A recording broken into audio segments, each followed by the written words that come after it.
fonte, o principal setor de emissão é justamente esse verdinho aqui, que é mudança de uso da terra e floresta. Tá? Então, o Brasil tem um padrão diferente de emissão, e a mudança de uso da terra e as florestas que são os principais responsáveis por isso.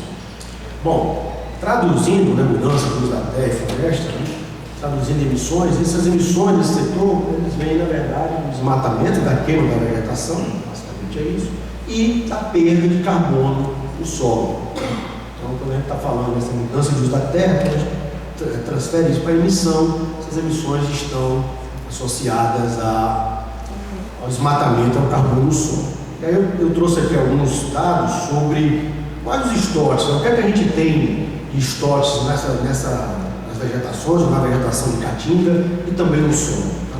São dados médios, tá, pessoal? Assim, só para a gente fazer alguns exercícios.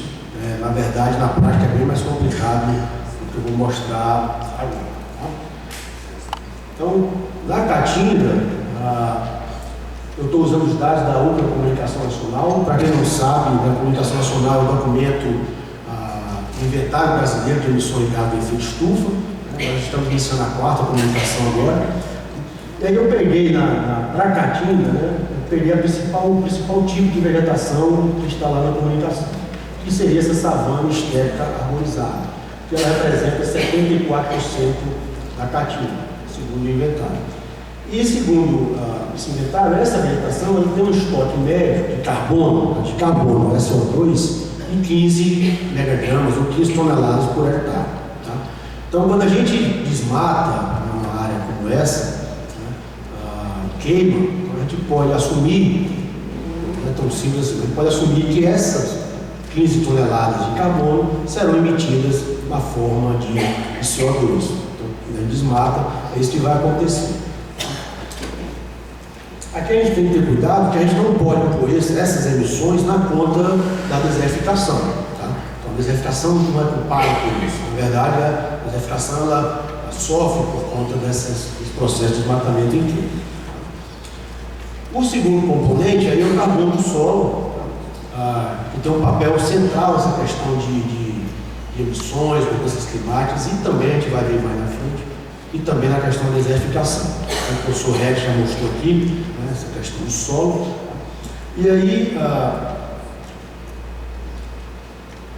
o solo ele tem um papel central. Por quê? Porque ele é o maior reservatório terrestre que a gente tem de carbono. Se a gente for pegar só a primeira camada de 30 centímetros, ele já tem mais ou menos a mesma quantidade de carbono que a gente tem na atmosfera. Tá? E tem mais carbono do que a gente tem na biomassa vegetal também.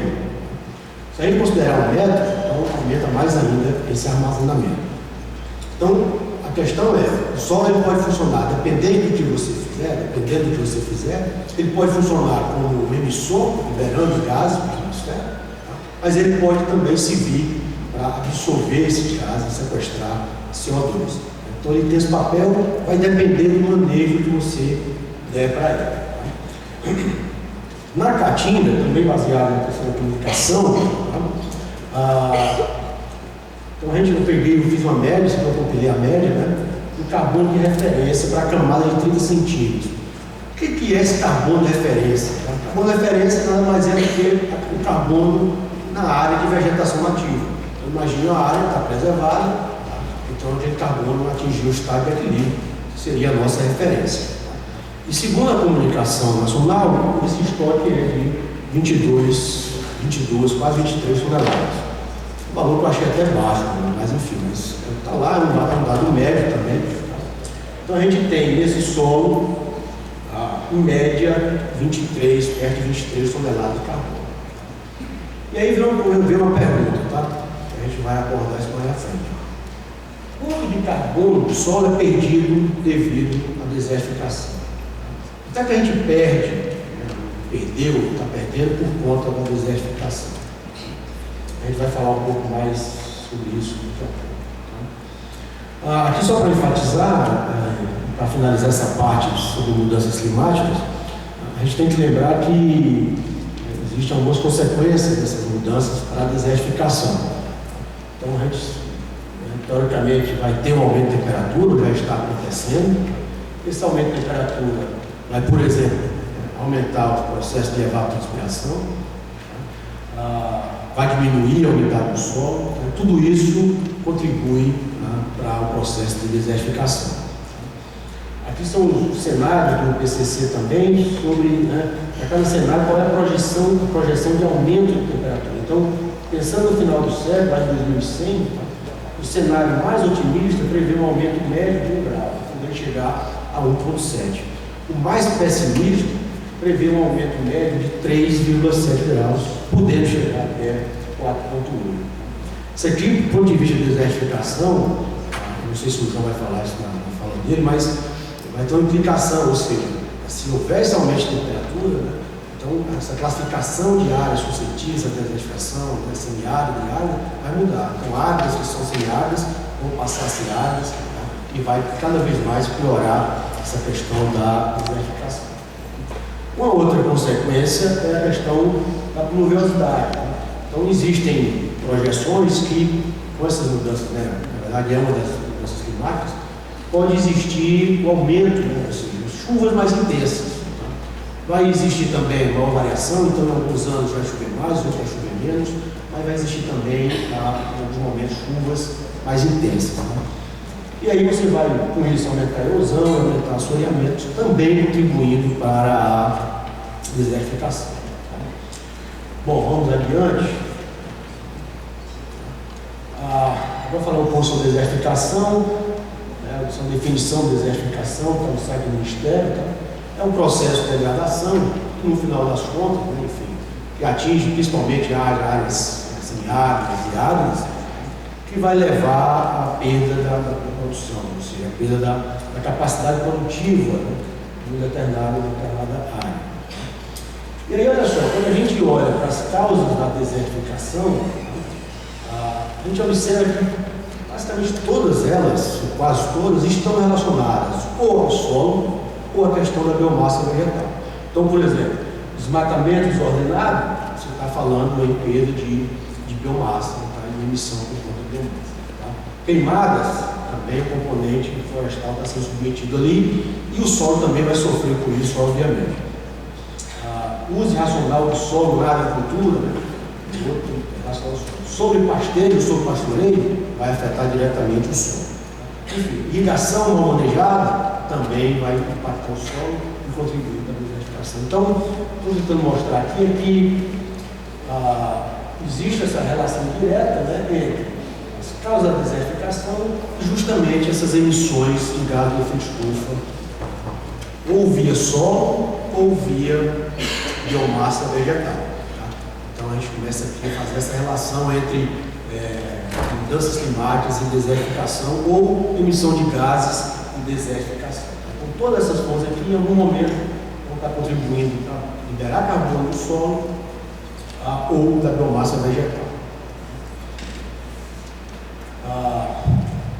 Os dados, aqui são os dados de extensão da desertificação, ou seja, qual é o tamanho do processo de desertificação. E aí, na minha busca, eu percebi que a gente não tem uma formação padronizada para isso. Tá? E eu preferi utilizar de toda forma o dado do Programa Nacional de Combate à Desertificação. Então, existe uma área suscetível de 1.338.000 km², que é maior, inclusive, não é simplesmente semiárido, ultrapassa isso. Tá? E nesse número do programa existe uma medida do grau de comprometimento especificamente no semiárido, ou seja, qual é o grau de comprometimento dessas áreas desertificadas. Olha aí, João, depois você me confirma se esse dado faz sentido ou não, porque eu encontrei informações divergentes, tá? Mas o que diz lá é o seguinte, que a gente tem aproximadamente, esse dado nem é de hoje, é tem um tempo, tá?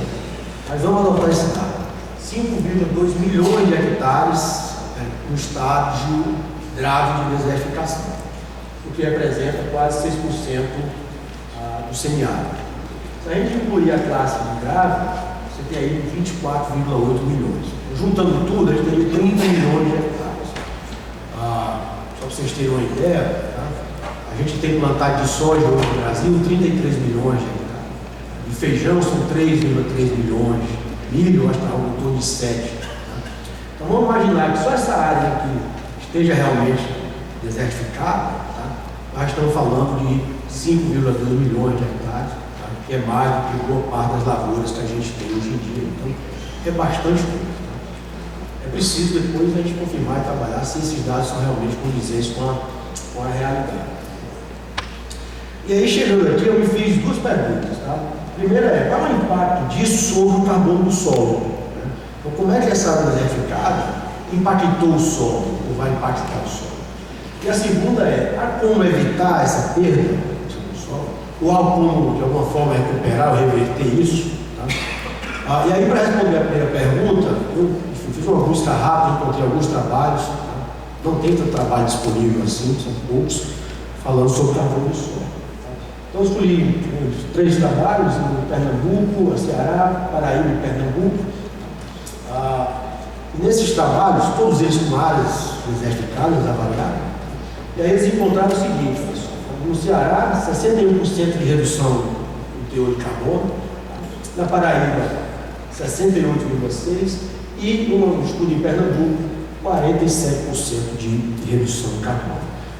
Então, eu peguei esses 3 estudos e fiz uma média. De novo, né?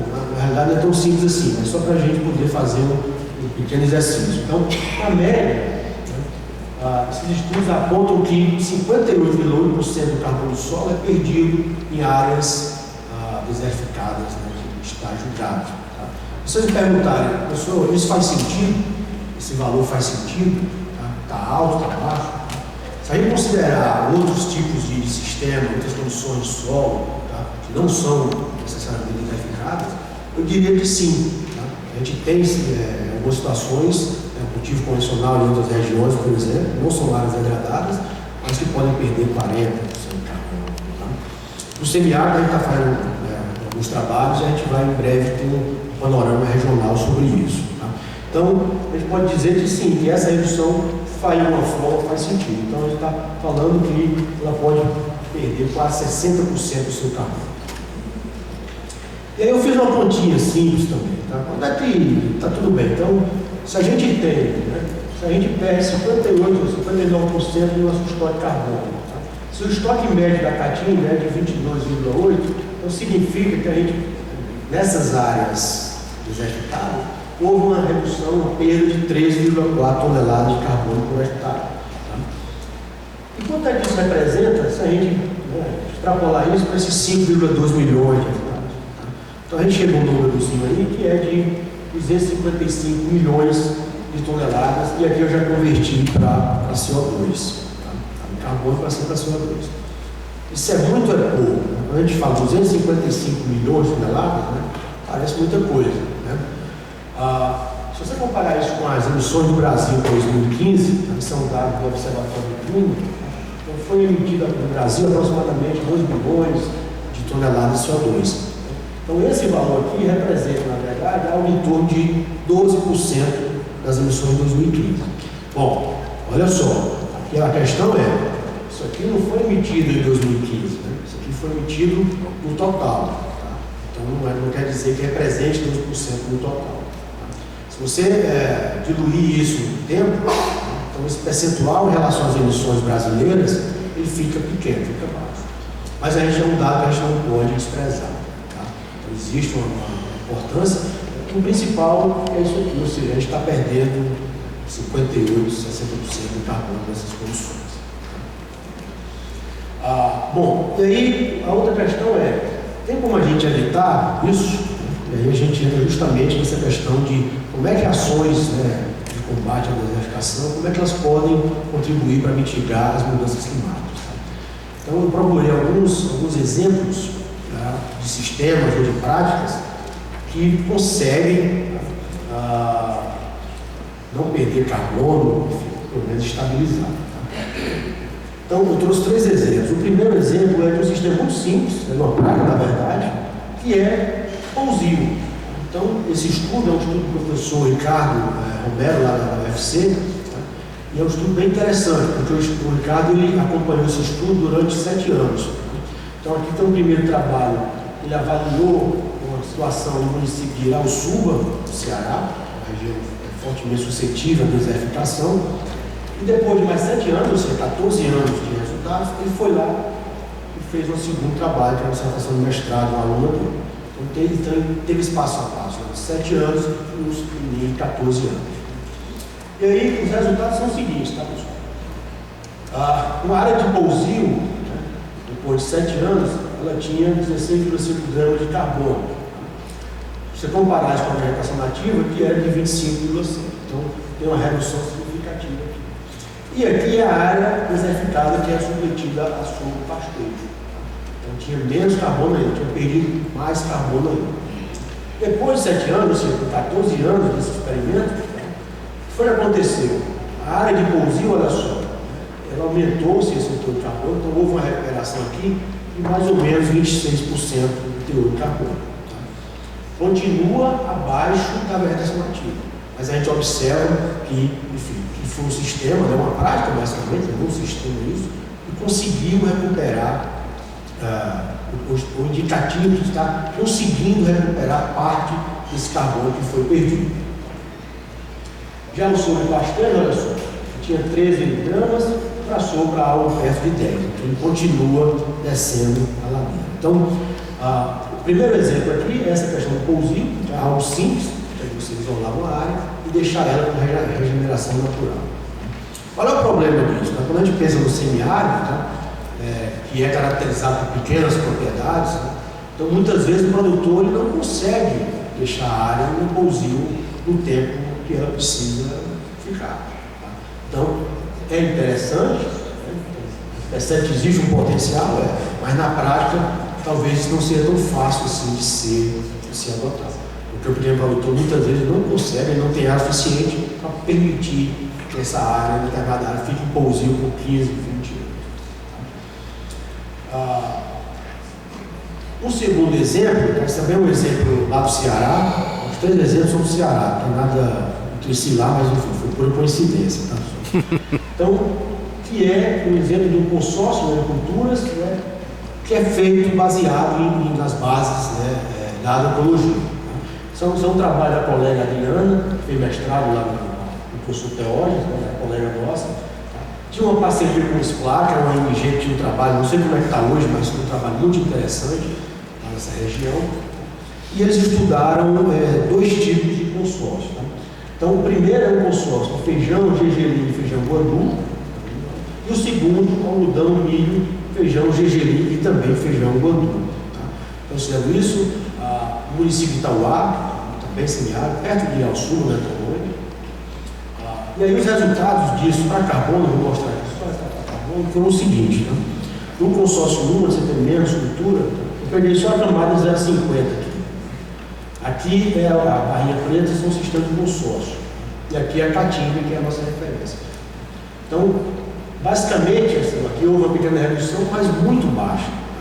Para quem trabalha com carbono em semiárido, sabe que isso é quase nada. No semiárido, em geral, quando você adota sistemas agrícolas, você tem uma redução intensa de carbono. Então, já o consórcio 2, olha só, a surpresa da gente, houve até um aumento do teor de carbono. Isso em poucos anos, isso trabalha com 4, 5 anos somente. Tá? Então, isso aqui é outra opção, você mostrando que o sistema de consórcio de cultura, a base é agroecológica, ou seja, sem insumo interno, sem insumos externos, utilizando resíduos, enfim, mais diversos, também é possível você manter ou até sequestrar carbono nas condições semiáridas. E o terceiro exemplo é um negócio, é um tipo de sistema que eu particularmente acho muito interessante. Tá? Esse é um trabalho que foi feito na Embrapa Capinos, lá em Sobral. Tá? Eu fiz meu mestrado nessa área. É uma área que foi conduzida, foi do pesquisador João Ambrosio, que infelizmente não está mais aqui conosco, mas que é um dos maiores conhecedores de manejo de caatinga. E, enfim, o professor Ambrosio, ele botou um experimento de diferentes tipos de sistema florestal, né? E a gente acompanhou isso quando tinha 5 anos de sistema. Tá? E os resultados para carbono não foram tão animadores. A gente observou que aqui embaixo é a vegetação nativa, tá? E aqui você tem áreas do sistema florestal, essas 3 aqui. Então, o sistema agroflorestal, que combina componente florestal, agricultura e pecuária, tá? Houve uma perda bem considerável de carbono. Só que, para nossa surpresa, né, a gente observou durante os 5 anos, é que esses sistemas continuaram extremamente produtivos. A produção de grãos, na verdade, até aumentou. Tá?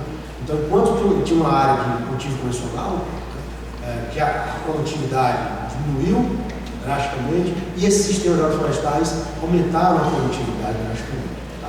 Então, isso é um indicativo que, mesmo havendo essa redução do carbono, é um indicativo de que esses sistemas, de alguma forma, eles estão se sustentando, eles são sustentáveis. Tá?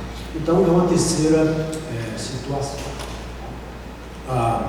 Enfim, então são esses os 3 exemplos que eu queria trazer de opções para mostrar para vocês aqui. Existem outras possibilidades para a gente combater a desertificação e, enfim, ajudar a diminuir a emissão de gases? Existe, tá? Então a gente pode pensar em reflorestamento, ou seja, reflorestar essas áreas que estão desertificadas. Enfim, é possível, algumas áreas sim, a gente tem que ver a viabilidade disso e aonde poderia ser feito. Tá? Proteção e recuperação de matas ciliares, tá? São outra possibilidade, se for necessário, que também vai resultar no sequestro de carbono. Tá? Manejo das vegetações, das áreas de vegetação nativa. A caatinga também ela é caracterizada, a gente sabe disso, né? Então, em geral, o pequeno produtor ele usa a sua vegetação nativa como um sistema produtivo. Então, é comum os animais pastejarem nessa área. É comum também a extração de lenha e madeira para diversos fins. Tá? Então, se a gente melhorar esse manejo, também a gente pode melhorar, reduzir as emissões de gases. Tá? E existem os benefícios indiretos dos sistemas agroflorestais, como, por exemplo, os sistemas agroecológicos. A gente sabe que os sistemas agroecológicos, né, eles são baseados na redução do uso de insumos externos. Então, se você utiliza menos insumos externos, a gente pode presumir que você vai ter menos emissão para transportar esses insumos, para produzir esses insumos. Tá? Então, seriam benefícios diretos da agroecologia. Então, pessoal, era mais ou menos isso que eu queria trazer para vocês. Tá? Dizer que existe, então, na teoria, é possível, né? Existem formas de sistemas que podem combater a desertificação, que podem diminuir as emissões, ou até sequestrar. Existem. Tá? Agora, a questão é, isso é fácil de fazer nas nossas condições semiáridas? Tá? Não é tão simples assim. Eu queria só, para finalizar, colocar 2 questões, tá? Que dificultam demais a implementação desse tipo de prática de sistemas. Tá? A primeira delas, essa questão climaticamente, né? O semiárido é extremamente estável em relação à chuva, então tem anos que chove mais, outros anos que não chove. A gente passou agora 4, 5 anos de seca. Tá? Então isso atrapalha, compromete sobremaneira a adoção de sistemas como esse que a gente apresentou aqui. E um segundo aspecto, que eu acho que é fundamental, não só para a desertificação, mas para a agricultura, que é a falta de assistência técnica. Tá? Então nós temos pequenos produtores que não têm recurso financeiro, não têm como pagar, muitas vezes não têm como pagar por assistência técnica, e a gente não vai conseguir implantar um sistema de consórcio, um sistema agroflorestal, enfim, o mesmo pousio ou rota, enfim, se a gente não tiver uma assistência técnica de qualidade e de forma continuada. Tá? Então, a mensagem que eu queria dizer é, olha, existe como fazer, tá? Do ponto de vista teórico, já existem tecnologias que podem fazer esse tipo de coisa, tá? Mas a gente precisa vencer essas barreiras para que essas tecnologias sejam implementadas. Tá? É isso.